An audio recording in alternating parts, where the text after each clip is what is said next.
গাজার মধ্যাঞ্চলের আল জাওয়াইদায় একটি গাড়িতে ইসরায়েলি বিমান হামলার ভয়াবহ দৃশ্য সামনে এসেছে। পুড়ে যাওয়া গাড়ির ধ্বংসস্তূপ থেকে একজনের মরদেহ উদ্ধার করা হয়েছে।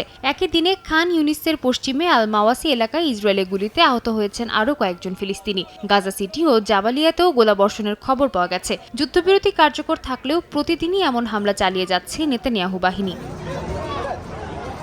এদিকে দীর্ঘদিনের বিদ্যুৎ সংকটে গাজায় পানি, পয়ঃনিষ্কাশন ও স্বাস্থ্যসেবা মারাত্মকভাবে ব্যাহত হচ্ছে। প্রায় ৭৫টি পানির কূপ বিদ্যুতের উপর নির্ভরশীল, যা বন্ধ হয়ে যাওয়ার ঝুঁকিতে রয়েছে। বাস্তুচ্যুত পরিবারগুলোর নিরাপদ পানির সংকট আরও তীব্র হয়ে উঠছে। আল শিফা সহ বিভিন্ন হাসপাতাল জেনারেটরের উপর নির্ভর করে চলছে, কিন্তু জ্বালানি সংকটে সেগুলোও বন্ধ হয়ে যাওয়ার আশঙ্কা তৈরি হয়েছে। রেডক্রস বলছে স্বাস্থ্য ব্যবস্থা যে কোনো সময় ভেঙে পড়তে পারে। একই সঙ্গে খান ইউনিসে মানুষ ভিড় করছে দাতব্য রান্নাঘরে, কারণ বাজারে পণ্য থাকলেও কেনার মতো অর্থ নেই অধিকাংশ পরিবারের। সাদিয়া তাসনিম, সময় সংবাদ।